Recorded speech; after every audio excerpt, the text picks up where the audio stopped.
We built this idea in-house from scratch. We had a great relationship with Unilever, but of course they needed to believe in this idea together with us.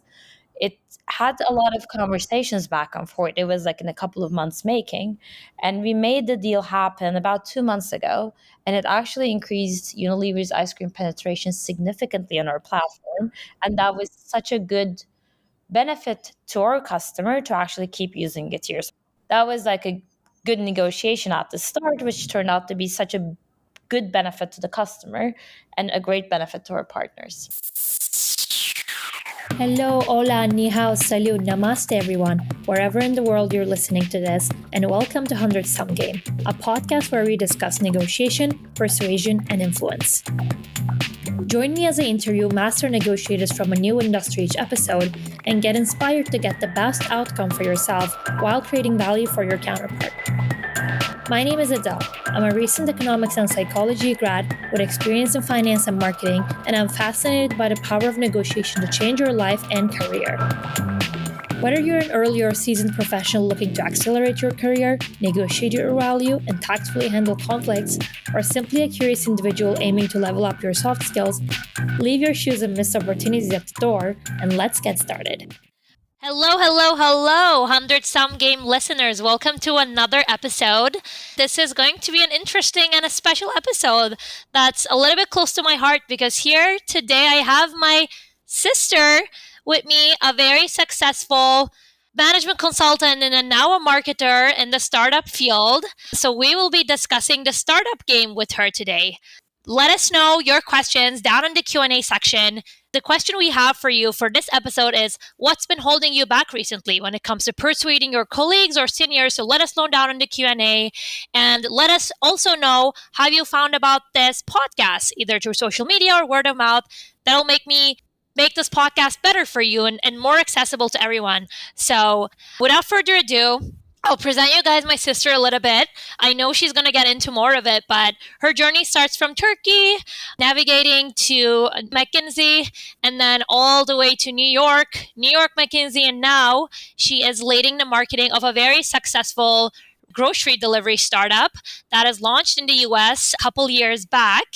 And she has been doing great in the field and in startup, dipping her toes in startup marketing. Hi, sis. I'm so glad to have you on my podcast. Hello. This is great. It kind of feels surreal that we're doing this. I know. So thank you for inviting me. I know. We've been discussing this for a while, but it's finally the schedules aligned and so glad to have you. Why don't we start about getting to know more about you and your background and what you're currently working on right now? Absolutely. I think you had a great start, but my journey has started in Istanbul. So born and raised in Istanbul, I've been living there for majority of my life. So had training on industrial engineering and economics and found myself in consulting right out of undergrad. So was at McKinsey predominantly doing financial services and a little bit of healthcare consulting. And then decided to go to Columbia Business School. So that was one of the best things that I think I ever done in my life was to come here to New York and spend these 2 years in Columbia Business School, meeting with a lot of people, learning different things, and which actually brought me a lot of different visions of what you could do that could be interesting as a job. After those 2 years, of course, when I had an offer coming back to McKinsey New York, so I went back to McKinsey New York and was predominantly working in financial services and became an engagement manager. But around like a similar time, I did find myself thinking that it is great to be a consultant. I think it teaches you a lot of things if you do it right off undergrad. It gives you a lot of structured way of big thinking, which is very much needed if you actually want to become a senior leader anywhere. But what I found it to be shortcoming is any sort of real life experience. And what I mean by that is anything from like a real running business, seeing complications of the things and the decisions that you made. It is P&L ownership, anything that actually comes into the real day-to-day life. Consulting doesn't necessarily see that. You just build a beautiful deck, you work with wonderful clients, you actually create a solution that on paper you think is going to work, but you are not there to see the results. So with that, I left to actually become head of transformation at Getter.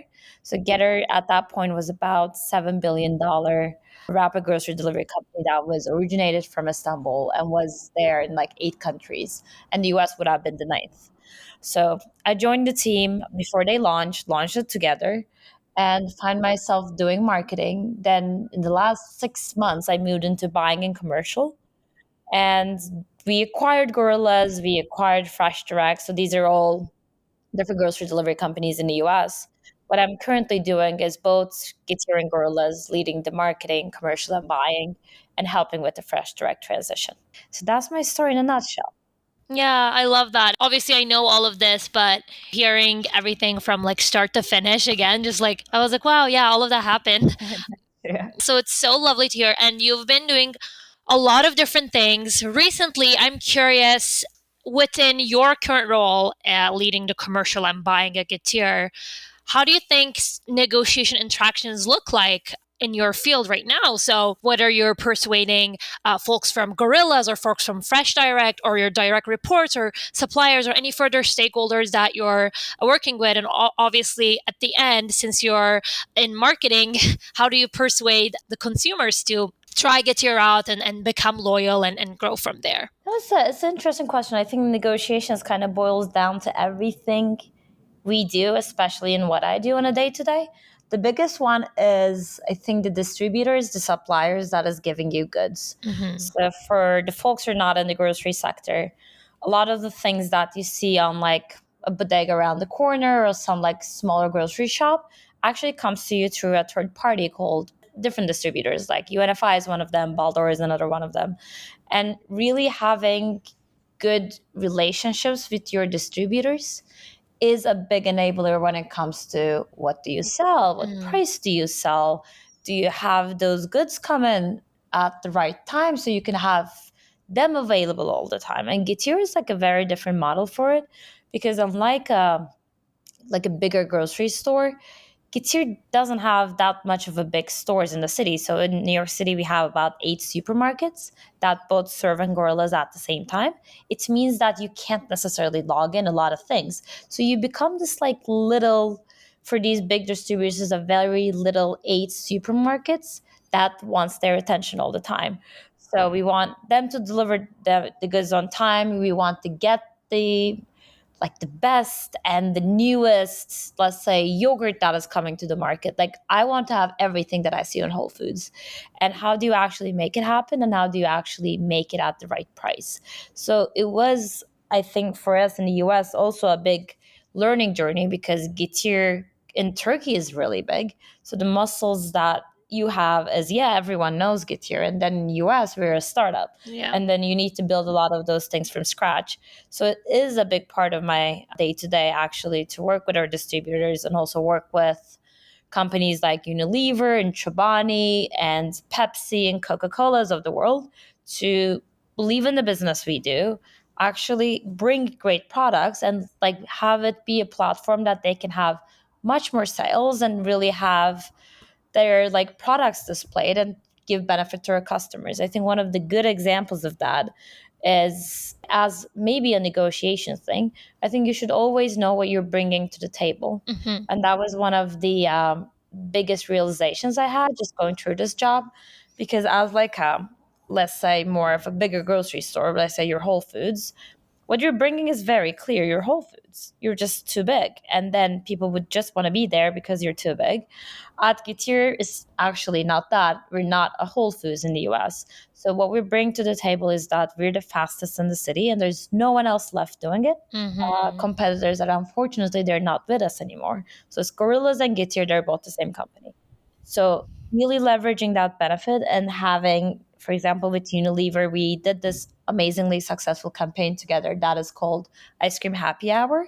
So every day after 9 p.m., all the ice cream that Unilever has, so those would be Ben and Jerry's and Twenties and whatnot, they were off 20% as the ice cream happy hour to our customers.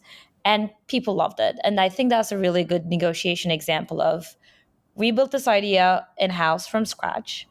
We had a great relationship with Unilever, but of course they needed to believe in this idea together with us. it had a lot of conversations back and forth. It was like in a couple of months making, and we made the deal happen about 2 months ago, and it actually increased Unilever's ice cream penetration significantly on our platform, and that was such a good benefit to our customer to actually keep using it here. That was like a good negotiation at the start, which turned out to be such a good benefit to the customer and a great benefit to our partners. In previous episodes, we always spoke about, okay, how do I unlock value for myself, but also for my counterpart? But in marketing, I think there's this third aspect of, okay, how do I also provide a lot of value to the customer? So like there's this third person on the table sitting with you. You know, you all have to like align on the same objective of what am I getting out of this? Am I getting the 100% of what I'm looking for here? Yeah. All right. So let's go deep dive a little bit into our topic two. I want to ask about navigating the jungle. We're speaking about Getir's operations in the US now, and we all know it's kind of the jungle, right? It's to say the least. So, my first question is, what role does persuasion and influence play in your strategies, especially when you're dealing with those ever changing preferences and needs and trends with social media, with what people consume, with where they consume, with where they discover new products and services? Yeah, and I think the persuasion for the roles that I'm at. So I'm a head, but I actually that is almost like a like it's not a C level, right? It's not like a working manager. So you do lead the team, but there is actually a founder team and a CEO team that you need to convince in your ideas. Plus, then there's a piece of it that you need to convince the customer to come and try the service that you're offering. So I think the persuasion almost starts internally first as a way of this is the hypothesis I have. This is what I think the results would be. Can I actually try? First thing we did was we were the first team who started the influencer marketing at Gitter. And it was actually a process of persuasion because when you look into influencer marketing, it's not the best way to showcase your brand all the time. And why I'm saying this is that you have this person, which do you know if that person is associating with the brand that you want to work with? Like it is really hard to find the right person, the right face that would fit for your brand. So that was like a bigger challenge of, but does this content really work? Like, wouldn't it be better if we just say something on a purple and a yellow and say it's $20 off your groceries and put it out there? So the first thing that we did was actually an A/B testing. So we made a fake tweet of someone talking about their great service at Getter. And the other one was like the usual asset that we had that was on just like a $20 off your groceries. And the fake tweet won by a landslide. And that was a controlled A B test on a digital marketing, like a meta advertising A B Mhm. testing platform. So that was like, hey, you know what? This is working. And then we brought in data. And then we did another one, which I actually took a picture of a Gator bag in my apartment. Definitely not the best high quality picture out there, but that was like the vision. And then we wrote something like great grocery delivery or something along those lines. And then the other one was, again, the usual very brand forward asset. And then we did another A B testing. And then that just shitty bag picture one. And the data behind that was so much powerful as a persuasion to start influencer marketing. And when we got into influencer marketing, when I say is like actually anything that is UGC, so it doesn't necessarily need to be fancy names, like people talking about their service at Getter. And we were able to put that into performance assets. At that point, our click-through rates doubled. And that just means your CAC is lowering down. So the persuasion of that, just to start with internally, has to be, at least for what I'm doing, a very much of a data driven controlled environment places that you will have the buy-in from your team to actually take this one step forward without making into like a thousands of dollars of investment into a big program. I think persuasion externally when it comes to customer, this is a great example, right? Customers don't necessarily want to hear how great your service is from you anymore. This movement has been going on for at least, I think, 5, 6 years anyway. So I am not the first person who's saying this, but I think it is very notable that you can shout from the top of the roof saying that this is the fastest, best grocery delivery service out there. It's not going to do 1/10 or 1/20th of someone randomly talking about your service. So even today, we do have, for example, like an influencer marketing deal with one of those like influencers in New York City. And she posted on TikTok a recipe that she got her goods from Getter. And that just was one of the reasons why we got the highest downloads in the last 6 months, because she posted something about the service with a recipe in it. Customer conviction, I think, is now becoming more of a nuanced thing, that you need to do the right things to get yourself in the position that someone else is doing the convincing for you. And I think TikTok is a great platform for it. And I'm going to take the conversation a little bit out of groceries. I think skincare or healthcare is a great example for this, right? You just don't want to believe L'Oreal saying that this is the best mascara, Alex Earl putting it on a TikTok while she's making makeup and saying that this is the best mascara out there does wonders for the brand. So that is really hard to unlock. When you're doing services, it's harder to unlock on what I'm doing right now. But I think any sort of a CPG product that is ambient, that can be shipped anywhere, I think that is such an amazing conviction platform. So you just need organic content that shouldn't come from you. You should give the right service, give the right product, whatever that is, and instigate the whole situation so it becomes viral and spoken. And that's the only conviction. Anything else, I don't think you can do it. You can have some results, but that's not where the main conviction is there anymore. Yeah, it doesn't move the needle. I think it doesn't unlock too much value for the business after some point. And I love this because in the social media episode, I was hosting like a viral TikTok influencer who actually is now building her business because she's got so much traction on TikTok, and she was telling us how authenticity is so important, Mhm. because people know if a brand is telling how good their brand is, it's not really authentic. They're Yeah. biased. It's their own thing, right? But if someone unrelated to the brand is really talking about how much value they're seeing, that makes definitely a lot of difference, especially in this day and age of people having so much access to everyone's opinions on brands.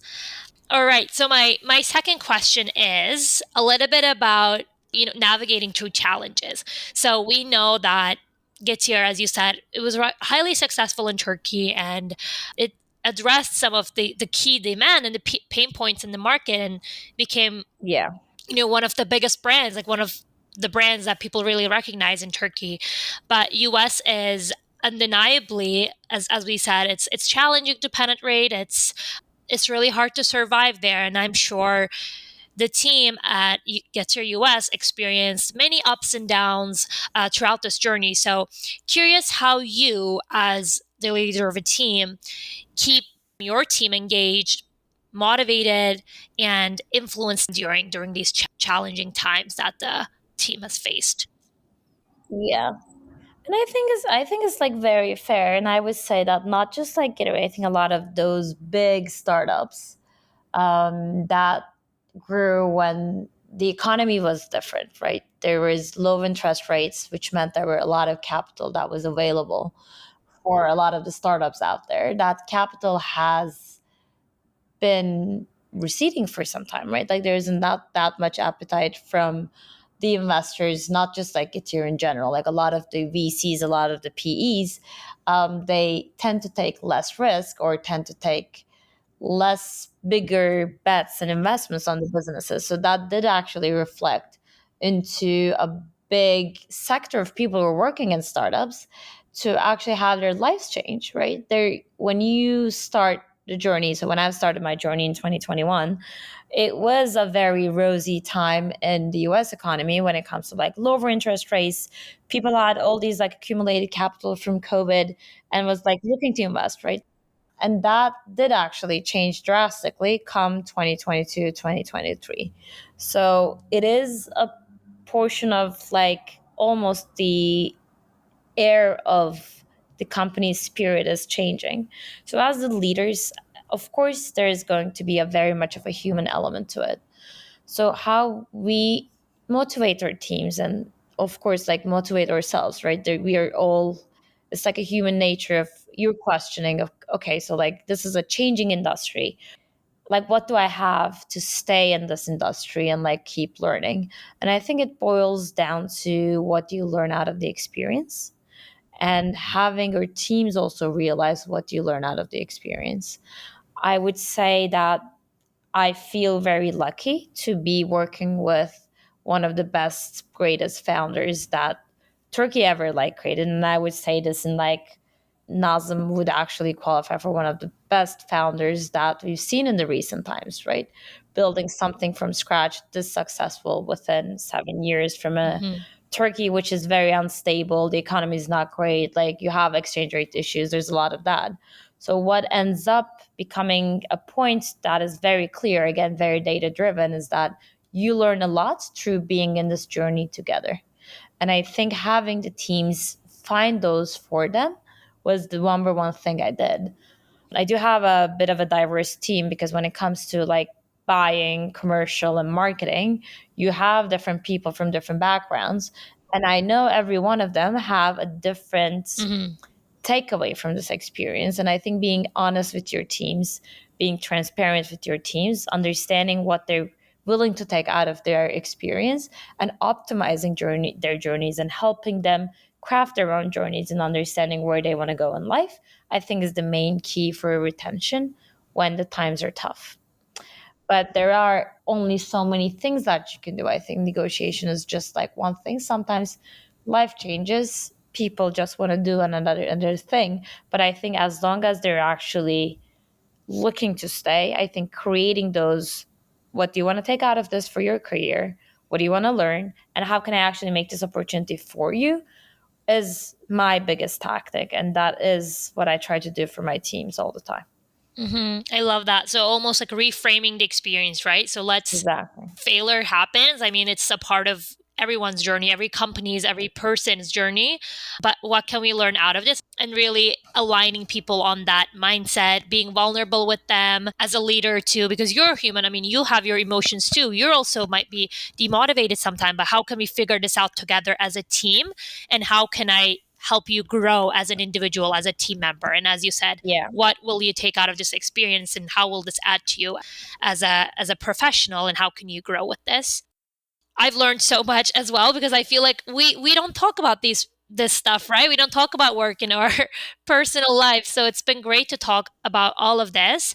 As a closing remark, I want to ask you one final question. So, for aspiring or early career marketers or startup founders aiming to propel the growth of their startups, what's one piece of advice you can give them?